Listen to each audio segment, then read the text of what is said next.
여러분, 사람에게는 일반적이다, 또 특별하다, 뭐 그렇게 부를 수 있는 그 각자의 삶들이 있습니다. 매일 세 끼를 먹는다. 여러분, 세 끼를 드시죠? 거의. 뭐 세계인들이 거의 다 이렇게 먹는 것 같고, 또 역사적으로 봐도 거의 세 끼를 먹습니다. 일어나서 조금 있다가 아침을 먹고, 또 활동을 하다가 그 소화가 될 때쯤에 점심을 먹고, 또 점심 먹은 것이 소화가 될 때쯤 저녁이 먹고, 그리고 좀 이따 자고, 뭐 그런 거죠. 이것을 보고 참 정상적이다라고 얘기합니다. 근데 저도 아는 그런 분을 한 분 아는데, 어떤 사람은 한 끼만 먹습니다. 하루에 한 끼만 먹는 사람도 있습니다. 아주 특별하죠. 근데 이런 분들을 틀렸어, 맞지 않아, 비정상적이야 라고 이야기할 수는 없는 것 같습니다. 그분 또 그분들에게 맞는 게 있고요. 또 자라서 어른이 되고, 어른이 되면 다른 이성을 만나 혼인을 하고 자녀를 낳고 가정을 이룹니다. 또 그 자녀들이 또 자녀를 낳는 것을 또 보게 되고요. 이걸 일반적입니다. 역사적으로 쭉 그래왔고 지금은 전 세계에서 거의 다 그러고 있습니다.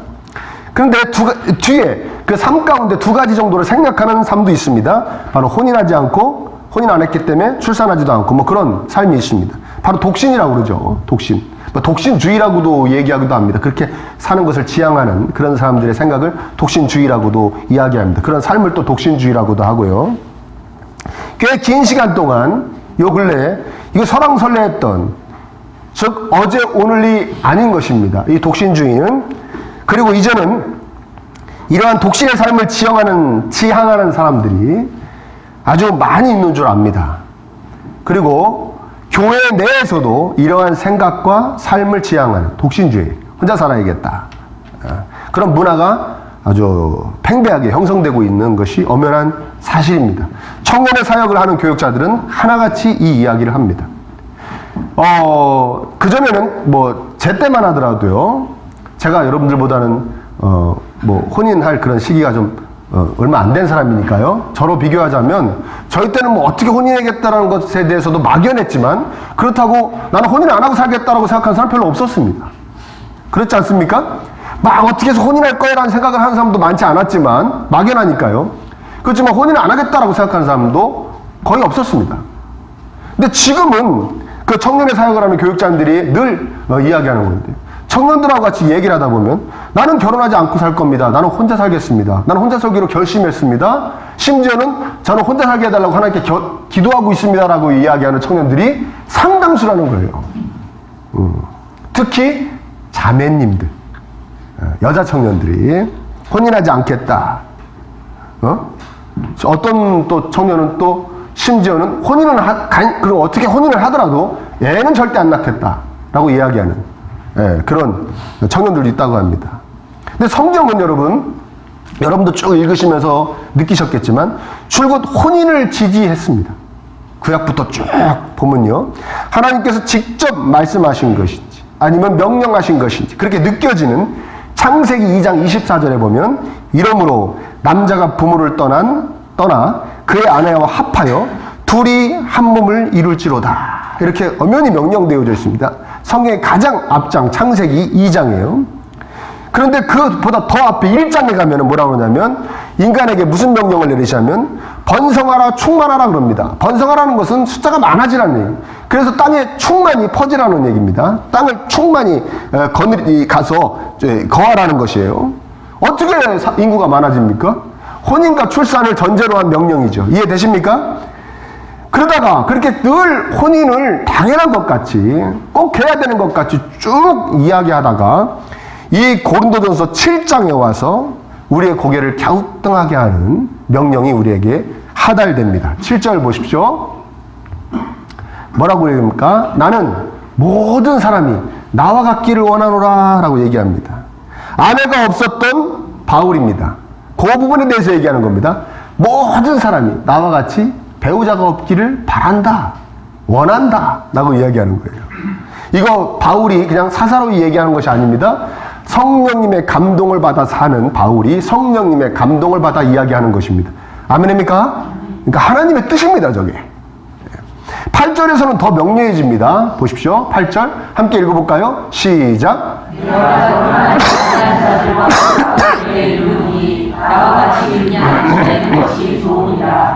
내가 과부들에게 이르노니 라고 이야기하지 않았습니다.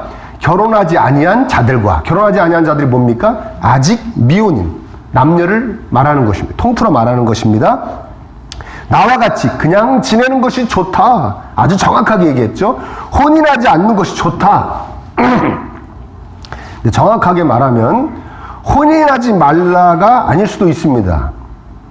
여러분, 바울은 쭉 미혼으로 살았다고, 뭐 우리나라 말로 총각이었다, 총각으로 살다 총각으로 죽었다, 뭐 이렇게 전해져 왔는데, 얼마 전부터 바울을 이렇게 쭉 연구하는 학자들 사이에서 바울이 미혼이 아닐 것이라는 이야기가 이제 지배적으로 퍼지기 시작했습니다. 왜 그러냐면 사도행전 22장에 보면 바울이 이렇게 자기를 소개합니다. 자기가 가말리엘이라는 대학자 밑에서 공부한 사람이다 라고 얘기해요. 문화생이었다. 그러니까 유대인들은 그 큰 학자, 랍비라고도 얘기하죠. 그 학자 밑에서 이제 공부를 하는 사람들이 있습니다. 근데 그 중에 그 당시에 최고로 유명한, 사도행전에 2번이나 나오는 사람이에요. 가말리엘이라는 랍비가 있었습니다. 이 사람은 정말 뭐 우리나라로 얘기하면 누구라고 얘기해야 됩니까? 우리나라의 최고의 학자가 누굽니까? 예? 죄송합니다. 아무튼 그런 사람이에요.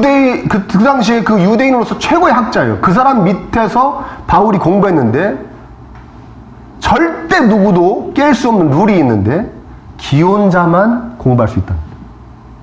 기혼자만. 이해되십니까? 그 가말리엘이라는 사람 밑에서 공부할 수 있는 사람은 기혼자예요. 그러니까 바울이 결혼을 하지 않은 것이 아니라, 쭉 미혼이었던 것이 아니라 결혼을 해서 가말리엘 그 학자 밑에서 공부까지도 했는데 예수 그리스도에게 빠짐으로, 예수 그리스도에게 미침으로 처가해서 강제로 이혼시키고 버려버렸다라고 이야기합니다. 제가 앞만 봐도 그게 맞는 것 같아요. 아멘입니까? 그러니까 원래는 결혼한 사람인데 아무튼 그냥 혼자가 된 것이죠. 뭐 이혼을 당했는지 뭐 부인이 사별을 했는지 뭐 어떻게 잘 모르겠지만 바울이 그렇게 된 것입니다. 그러니까 나와 같이 지내는 것이 좋겠다, 원한다라고 좋다라고 얘기하는 건 뭐냐면 배우자 없이 혼자 살아라, 그 얘기입니다. 이해되세요? 그러니까 완전히 독신에 대해서 옹호하는 이야기입니다. 실제로 이 속뜻도 혼자 살아라랍니다. 너희들 혼자 살았으면 좋겠다. 부인이나 남편이 없었으면 좋겠다, 이 얘기입니다. 아멘? 자, 그럼 독신주의가 맞는 겁니까? 맞지 않는 겁니까? 맞는 거죠. 아주 성경적이죠. 그렇죠? 단 조건이 있습니다. 그건 뭡니까? 9절 보십시오. 한번 읽어보겠습니다. 시작. 만일 절제할 수 없거든 결혼하라. 정욕이 불같이 타는 것보다 결혼하는 것이 나으니라. 자신의 정욕, 여기서 이제 성욕을 이야기하는 것이겠죠. 성적인 욕구를 절제할 수 있어야 된다는 겁니다. 그렇지 않으면 혼자 사는 거 옳지 않다. 혼인해야 된다, 이겁니다. 계속해서 살펴볼게요. 이제 1절로 가겠습니다. 1절 시작. 너희가 쓴 문제에 대하여 말하면 남자가 여자를 가까이 하지 아니함이 좋으나. 여러분, 고린도 교인들이 바울한테 무슨 질문을 한 거예요. 정확하게는 뭔지 모르겠으나 문맥으로 살펴보면 이런 거였습니다. 그리스도인이, 성도가, 여기서 이제 남자를 얘기하겠죠. 남자 그리스도인이 하나님께 집중하는 삶을 살기 위해서는 여자를 멀리해야 되는 거 아니겠습니까? 라고 질문한 것 같아요.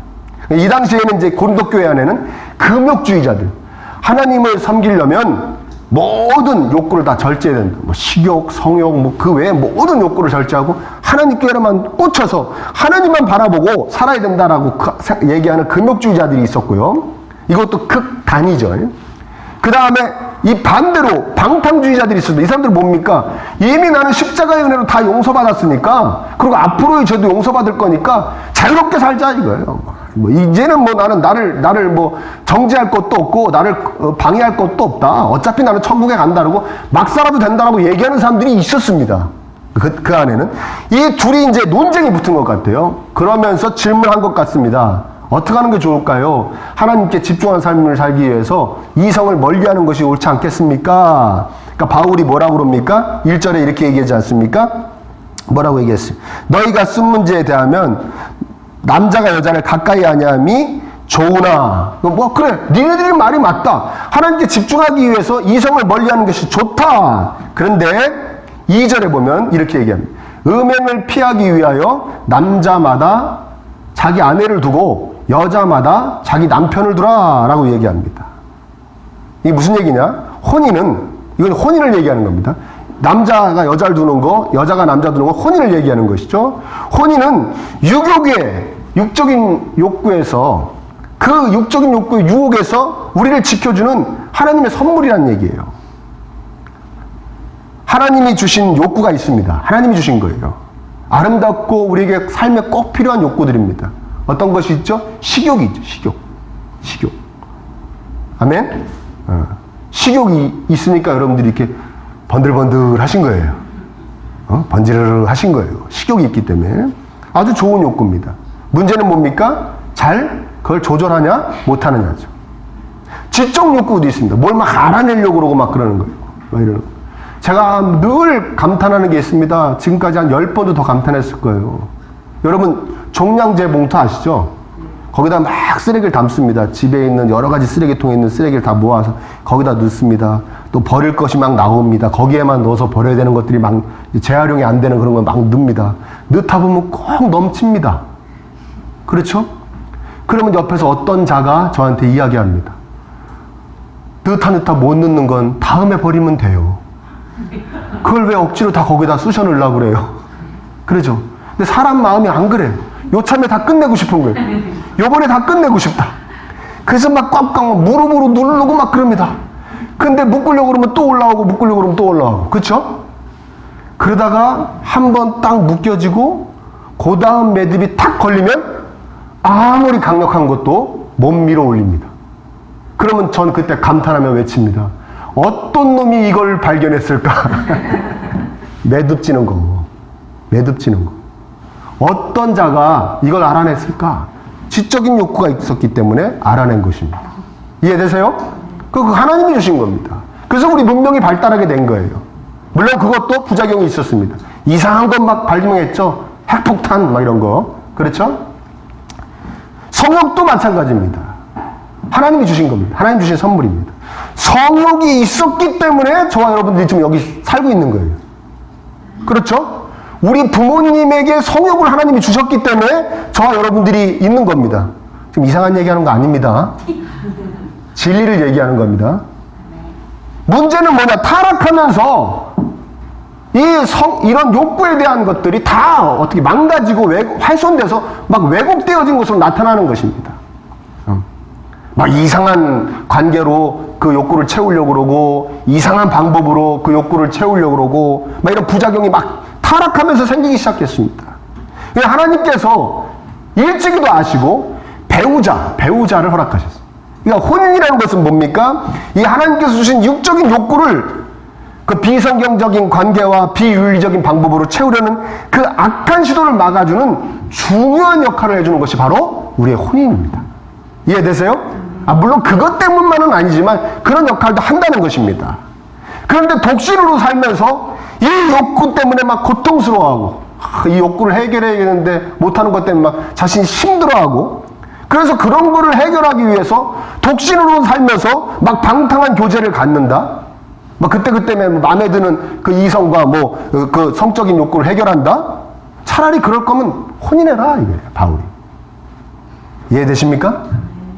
그러니까 여러분, 독신주의, 성경에서 독신주의를 무조건 반대하는 거 아닙니다. 독신주의 하라고 그럽니다. 독신으로 살라고 그럽니다. 근데 조건이 뭡니까? 성적으로 자유롭고 싶어서, 그리고 내 어떤 성관계의 파트너를 정할 자유는 내게 있다. 인권 이런 얘기 하면서 이 사람 저 사람, 이 여자 저 여자 막 그럴 거면 차라리 혼인으로 그것을 절제해라. 자제해라. 그건 아니라는 거예요. 그 성적 방탕함 때문에 독신주의로 사는 것은 절대 안 된다는 거예요. 아멘입니까? 그럼 바울은 왜 독신을 권했는가? 5절과 6절 한번 읽어보겠습니다. 5절과 6절 시작. 서로 분방하지 말라. 다만 기도할 힘을 얻기 위하여 아비사 얼마 동안을 하되 다시 아파라. 이는 너희가 절제 못하고 말살만한 너희를 시험하지 못하게 하리라. 그러나 내가 이 말을 함은 허락이요 분명.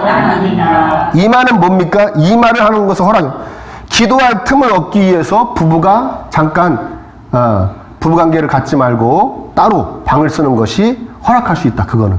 근데 될 수 있으면 그렇게 하지 마라. 부부간에 지혜롭게 행하되 만약 임시로 부부의 관계를 멀리 했을 경우가 생기는 것은 전제 조건이 뭡니까? 여기서는 기도라고 얘기했지 않습니까? 하나님께로 특별히 막 간절히 향해야 되는 그 어떤 시간을 임시적으로 둘 수 있지만 뭐 이렇게 부부가 부부의 그 어떤 그런 관계로 살지 않는 거 그거 옳지 않다. 그러니까 여기서 바울이 독신을 권했던 이유가 살짝 비춰집니다. 여기서 여러분 눈치채셨는지 모르겠지만 계속 전심으로 기도할 수 있는 자가 되려면 그러면 전심으로 기도하기 위해서 분방을 허락한다면 계속 전심으로 기도하는 사람은 어떻게 살아야 되겠어요? 혼자 살아야겠죠. 그러니까 여기서 살짝 독신을 허락한 이유가 나오는데 7장 뒷부분으로 가면 더 명확하게 밝힙니다. 뭐라고 얘기하면 제가 설명할게요. 말씀을 찾아보려고 그랬는데 그런 것보다는 제가 설명하는 게 나을 것 같습니다. 남자가 바울이 뭐라냐면 남자가 아내가 생기면 하나님을 온전히 기쁘시게 해드리는 삶을 살 수가 없대요. 왜? 누구도 기쁘게 해야 되기 때문에 아내도 기쁘게 해야 돼요. 가정 챙기느라고 온전히 하나님한테 올인할 수 없다고 그럽니다. 바울이 하는 얘기예요. 여자도 마찬가지라고 그럽니다. 여자도 하나님께 혼인해서 하나님께 시집갔습니다 막 이러면서 하나님께 막 충성을 다하고 하나님께 막 이게 전심전력 하다가도 남편이 생기면 남편도 기쁘게 해야 되고 애들도 챙겨야 되기 때문에 하나님한테 올인할 수가 없다는 거, 온전히 전념할 수가 없다는 거예요. 그래서 독신으로 사는 것이 하나님 섬기기엔 굉장히 유익하다, 이롭다 라고 바울이 뒤에 설명을 합니다. 그래서 독신을 바울이 권하는 거예요. 아마도 이 말씀 붙잡고 카톨릭, 저 천주교에서는 남자 신부가 생겼고 여자 수녀가 생긴 것 같아요. 온전히 하나님께 전념한다는 그런 사람들이 생긴 것 같아요. 자, 하나님께 전념하고 하나님께 올인하고 싶어서 저는 독신을 살겠습니다. 누구에게 전념하기 위해서? 하나님께만. 제가 아내가 생기고 제가 남편이 생기면 하나님에게만 온전히 올인할 수가 없지 않습니까? 하나님만 전심을 섬길 수가 없지 않습니까? 그래서 저는 독신으로 살겠습니다라는 것은 정말 아름답다는 거예요. 바울이. 그런 사람들은 얼마든지 독신으로 살라는 거예요. 자기가 기도해주고 박수 쳐주겠다는 거예요. 아멘? 이해되십니까? 그러나 다른 이유가 있다면 안 된다. 아까 조금 전에 얘기했던 뭡니까? 성적인 방탕함을 위해서 안 된다. 성적으로 자기 욕구를 제어하지 못하는 것도 안 된다. 또 한 가지 있습니다. 요새 정말 젊은 사람들이 많이 이야기하는 것이죠. 여러분 3절과 4절 보겠습니다. 3절이요.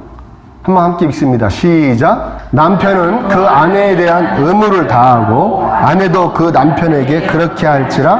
아내는 자기 몸을 주장하지 못하고 오직 그 남편이 하며 남편도 그와 같이 자기 몸을 주장하지 못하고 오직 그 아내가. 당시에 고린도 교회 안에 일어난 현상이고 이 교회 외에도 많이 초대교회 때 일어났습니다. 오늘날에도 많이 일어나고 있습니다. 여러분들이 잘 모르셔서 그렇지. 뭐 이런 겁니다. 분명히 부부의 관계를 맺어 잘 살았는데 갑자기 하나님 만나가지고 막 은혜를 받았어요. 하나님이 나를 위하여 막 피 흘리시고 살 찢기셔서 나를 구원하신 것을 막 깨닫고 그러니까 하나님이 너무 좋고 막 그런 거예요. 그냥 뭐라고 외치면서 나는 하나님과 결혼했어. 나는 예수님의 신부야 그러면서 배우자와의 관계가 소원해지는 현상들이 막 일어납니다. 막 일어나요. 지금도 여러분 일어나고 있어요. 일어나고 있습니다. 나는 하나님한테 여보 내 얘기 좀 들어봐. 가만히 있어봐요. 나 지금 기도해야 돼요. 뭐 그런 거 있지 않습니까? 이해되십니까? 얘가 드라마까지 해야겠습니까? 집중 좀 하십시오. 집중. 어디 가세요 청년이 들으셔야 돼요. 네? 나는 하나님과 혼인했어. 하면서 배우자고 소원해지는 현상. 바울이 그러면 안 된다는 거예요. 왜 안 되느냐? 부부간에는 자신의 몸이 자신의 몸이 아니라는 거예요. 배우자에 대한 의무가 있다는 겁니다. 너의 모든 것의 상당 부분은 네 배우자의 것이라는 거예요. 아내도 남편이에요. 남편도 아내의 것이다. 쌍방간에 동일하다. 이게 당시에는 획기적인 주장입니다. 이 당시에는 아내는 무조건 남편의 소유물로 여겼던 시절이에요. 그냥 소유물. 아내는 소유물로 여겼던 이 시절에 바울이 이렇게 얘기하는 건 굉장히 획기적인 얘기입니다. 서로가 서로에게 의무와 책임이 있다. 절대적으로 동등하다. 부부는 서로에게 권리가 있고 또 서로에게 의무가 있고 책임이 있다. 이게 성적인 부분에 한정된 이 얘기가 아닙니다, 여러분. 아니에요. 우리가 부부로 생활을 해보신 분들은 아실 겁니다. 그 성적인 이야기만 하는 것이 아닙니다. 부부의 연을 맺으면 그때부터 바로 일종의 의무와 책임이 생깁니다. 그러니까 그 의무와 책임을 다하기 위해서는 반드시 어려움이 있고 고난이 있고 그에 따른 희생이 있습니다. 틀립니까? 제 말이 맞죠? 그렇죠. 이 배우자에게 내가 의무와 책임을 다하기 위해서는 어려움도 겪게 되고 고난도 겪게 되고 희생해야 됩니다. 그리고 그렇지 않고 그런 거 없이 산다는 건 무슨 얘기입니까? 받기만 하겠다는 거예요.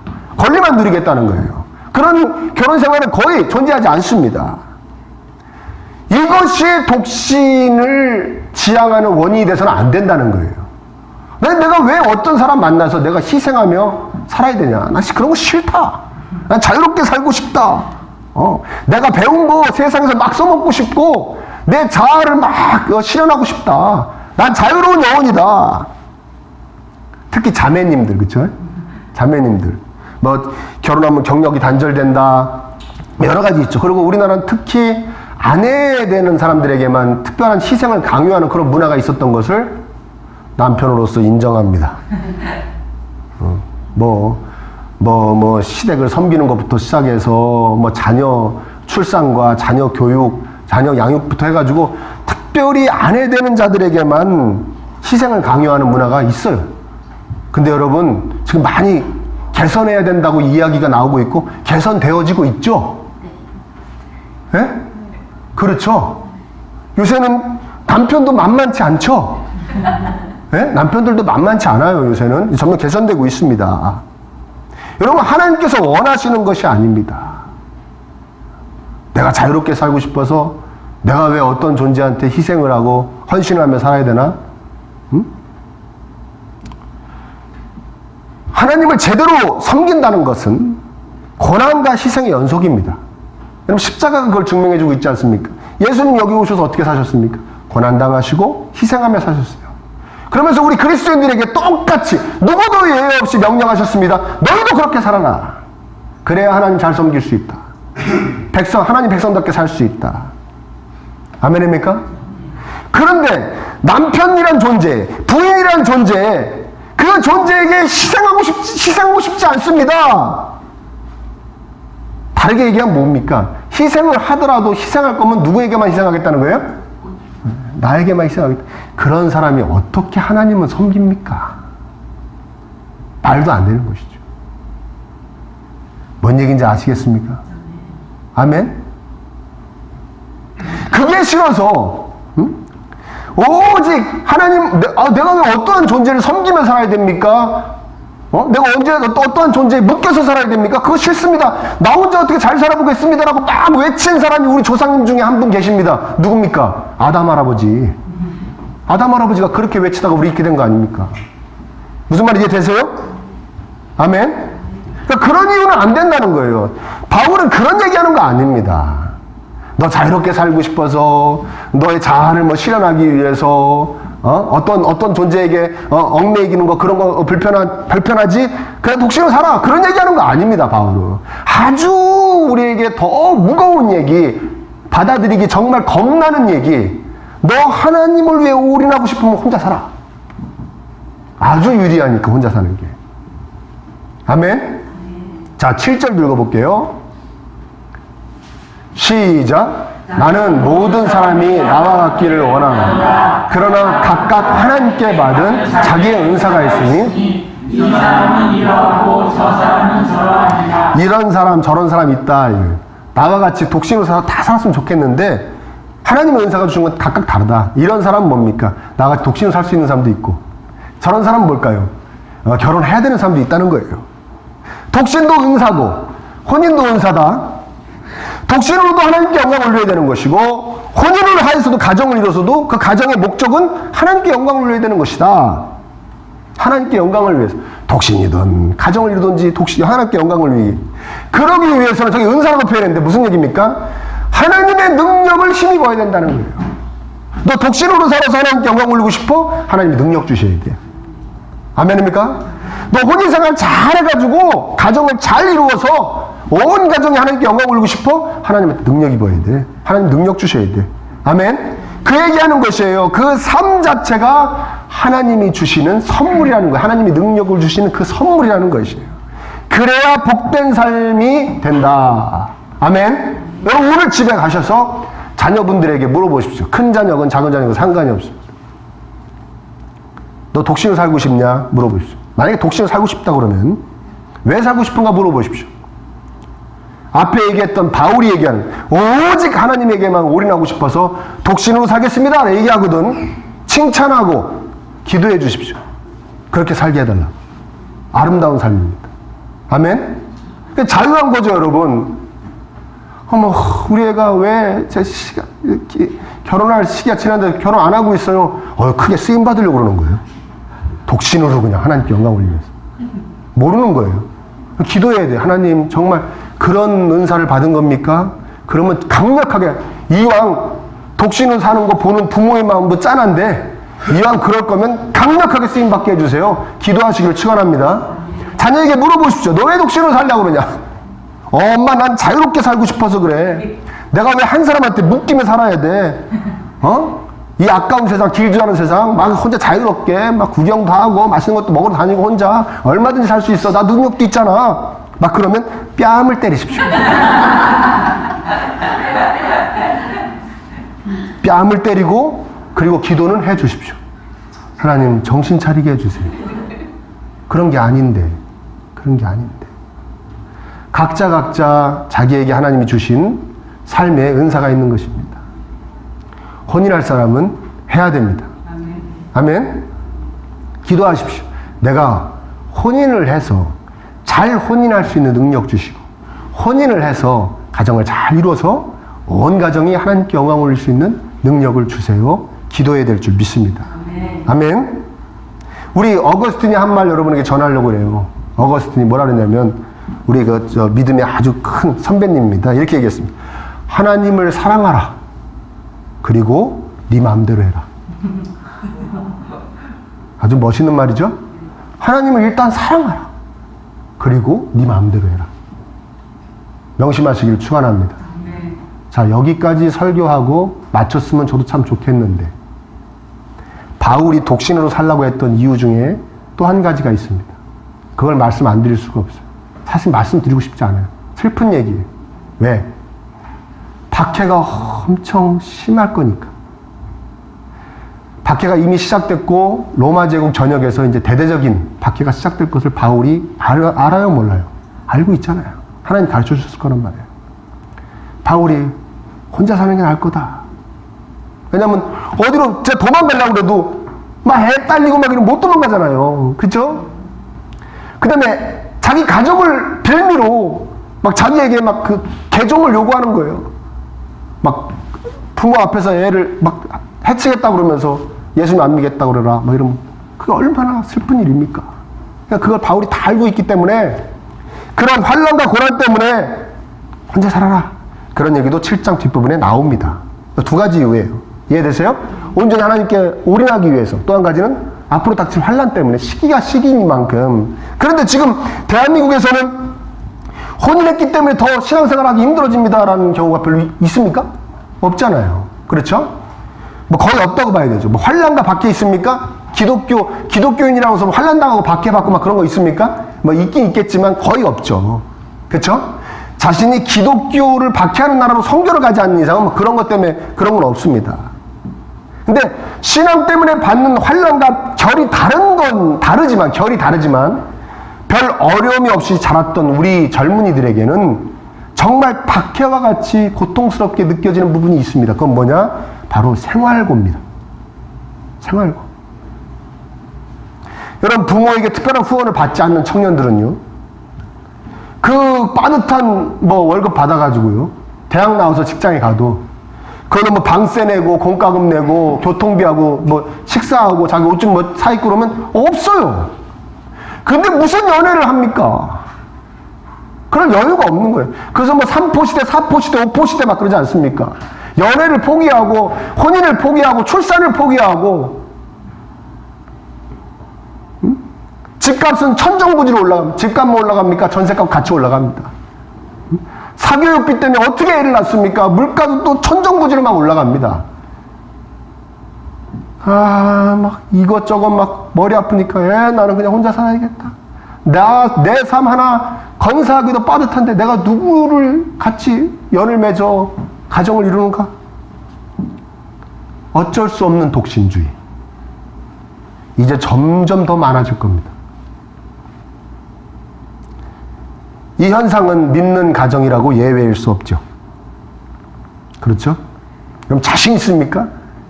내 자식들은 정말 보란듯이 한번 혼인 맺어주겠다. 자신 있습니까? 근데 여러분, 성경에는 십자가에서 피 흘려주심으로 자녀 삼아주신 그 백성들에게, 그 백성의 자녀들에게 이런 생활고 때문에 독신으로 살게 하실 것이라는 맥락의 말씀이 전혀 발견되지 않습니다. 아멘입니까? 아멘? 그러니 이런 경제적인 이유로 독신으로 살겠다고 생각하고 그렇게 살아가는 청년이 없기를 축복합니다. 기도하십시오. 기도하십시오. 하나님, 제가 독신의 은사가 없다면, 저 혼인해야 된다면, 하나님 은혜 안에서 정말 잘하고 싶습니다. 기쁜 마음으로, 울며 겨자 먹기가 아니라 기쁜 마음으로. 내가 생활고 때문에 독신으로 살 수밖에 없는 그런 지경에 처하고 싶지 않습니다. 하나님, 저를 불쌍히 여겨주십시오. 기도하시기를 축원합니다. 그리고 부모님들 자녀들을 위해 기도하세요. 우리가 바디모처럼 부르짖을 때입니다. 하나님, 혼인의 은사를 주십시오. 하나님, 진정한 성경적인 독신의 은사를 주십시오. 우리 자녀들에게 선물로 주십시오. 하나님께서 제 생각에는 정말 어려워서, 우리가 경제적으로 어려워서 이 아이가 막 아름다운 가정 못 이룰 것 같은데 하나님이 하시면 아름다운 가정을 이룰 수 있다는 것을 저에게 보여주십시오. 저에게 보여주십시오. 그렇게 기도하시기를 축원합니다. 이 나라를 위해서도 기도하시고, 돈 없어서 결혼 못하는 사람이 없게 해달라고 우리 나라를 위해서 기도해야 됩니다. 아멘. 여러분, 잘못된 이유로 독신주의를 지향하는 분들이 없기를 축원합니다. 성경적인 독신. 아멘. 하나님한테 전념하기 위해서는 혼자 살아야겠다. 하나님 주신 은사로 성욕도 제어할 수 있고 그 모든 다른 욕구도 제어할 수 있는 그런 성경적인 독신주의 격려합니다. 얼마든지. 성경적인 혼인도 하시기를 축원합니다. 혼인의 은사가 넘치시기를 축원합니다. 성경적인 가정을 이루시기를 축원합니다. 독신으로 살던 혼인을 해서 살던 모든 삶이 하나님께 영광되어지시기를 간절히 축복합니다.